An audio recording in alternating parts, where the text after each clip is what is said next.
Today I want to talk about transplanting a tree from a pot into a hole in the garden, and I'll show you a technique that I use that causes minimal trauma to the plant and doesn't set it back at all. When you buy these plants from the nursery, they're usually filled with potting soil, and when you take them out of the pot, soil falls away from the roots, and that's quite traumatic for the plant because it damages those delicate little feeding roots. So I'll show you a technique that I use that stops any damage while you're transferring from your pot to the soil. Now in this case it's an avocado tree, so I made quite a big hole, about 3 or 4 times bigger than the pot. So here is the hole that I've already dug, and what I like to do is just dig a little bit in the bottom there, just to loosen up any compacted soil and create a little bit of soft soil down the bottom there, because the object is to try and get the roots to go down and look for food and moisture. So once I've got a little bit of soil down there from softening, then the next thing I do is just sprinkle a little bit of mulch down the bottom there. And then our soil here is quite low in iron and phosphate, so I put a bit of bone meal in at the bottom there. And then I also quite like these organic fertilizer pellets, which have got all kinds of nutrients in them, so we'll put a bit of that in there, and then I'll mix that in with the soil that's in the bottom of the hole. Just give that a little mix up so the plant can eventually find this little nest of nutrients and get going properly. So now I've got to build up the soil in the bottom of the hole until it gets to a level that I'm happy with, because plants like the soil to be at the same height on the stem before and after transplanting. So I've got to work out how much soil I've got to put in there. So I want it to be about 2 inches down so that it forms a bit of a basin. So I've got an idea now of how much I've got to fill. It's probably about 8 inches. Right, then the next thing I do is I chuck a bucket of water in right in the bottom of the hole like that, because I like that soil at the bottom to be really moist, because I'm trying to entice the roots of the plant to go down and look for moisture. So we get that nice and wet, and hopefully that will attract the roots in that direction. Then what I also do, I'm going to put a little drip irrigator into the basin when it's done, but I've got a branch with another dripper on it, which I'm going to put in the bottom of the hole and cover that up. So that's going to be always moist down there, and I'm hoping that's going to attract the roots to go down the bottom and look for moisture, and then establish a very good strong root system for the tree. Now to fill up the hole, our soil's very sandy and it hasn't got a lot of nutrients in it, and not a lot of organic matter either. So I make myself a little mixture of potting soil, ordinary soil, and a little bit of those organic fertilizer pellets. Right, so here we go. I'll put a bag of this nice potting soil in there to give me some organic matter and some nutrients as well, and that helps to hold the moisture in the hole. So we'll do that. Then some ordinary soil that came out of the hole when I was digging. Probably a bit more soil than potting soil.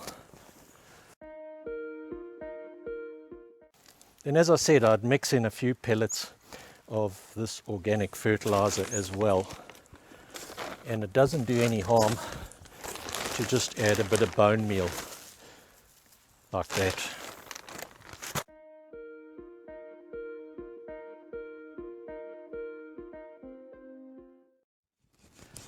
Yeah, there we go. That's quite well mixed. Now I'll just start ladling it into the hole until I get to the level that I want my plant to be at.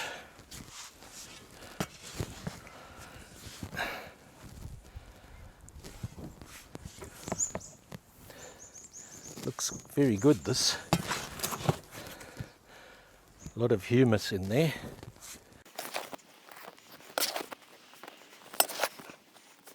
It looks about the level I want it. What I do now, I'll make a little platform for the plant there, and then I'll just check if my height's okay. That looks good. Now we're ready for the next step, which is to unveil the plant out of the pot. Now what I do is I cut the base of the pot out, just with a box cutter. Just go all the way around, get rid of the base, and we just slide the base out without damaging the roots, and we put that there like that.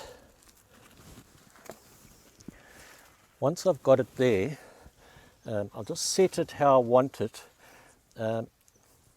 That's south, and we're in the southern hemisphere, so the sun's mostly coming from the north, and this plant, you can see, has got quite a bend in it, and I want it to straighten up, so I'll get it to face south, and then hopefully it'll be attracted to move towards the sun and straighten up.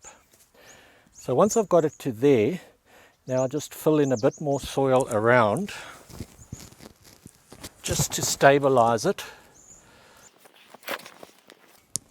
just like that, just to keep it where I want it. Now I take my box cutter and I cut up the side like that, and up the other side, just to near the top, not all the way,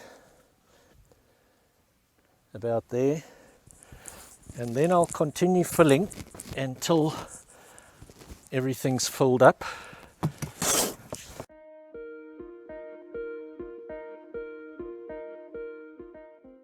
Right, now remember what I said, try and keep the soil at the same level as it was in the pot. Plants don't like it when you change the level of the soil up or down. I just want a little bit of a basin around here to catch the water and keep the plant well hydrated. It's not a bad idea to have a stake, because this plant is leaning quite seriously. So we'll put a stake in, and then I quite like this plastic tape for tying up. It's very gentle on the plants and it does a good job of keeping them in place. So I'll tie it up with that.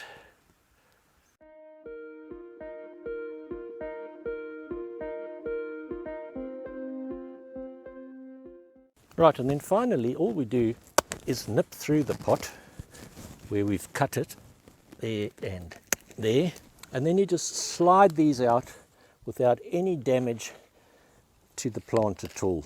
You just slide those last bits of the pot out, and then you just make sure you've got good contact around there, and then a bit of mulch never goes to waste, because the plant's feeder roots are on the surface and they don't like to be exposed to the sun, so the mulch helps to protect them and also helps to keep them moist so that they can function efficiently and absorb all the nutrients and moisture that the plant needs. And then we'll just put our dripper in the top. So now we've got a dripper in the top, a dripper in the bottom, and hopefully this tree will give us a lot of avocados. Now if you found this useful, please like and share this video and subscribe to this channel if you haven't already done so. And if you have any comments or questions, we'd love to hear from you. Just scroll right down to the bottom and you'll find the comment section there. And if you click on the bell next to the subscribe button, you'll get notification when our next video comes out. Thank you very much for watching.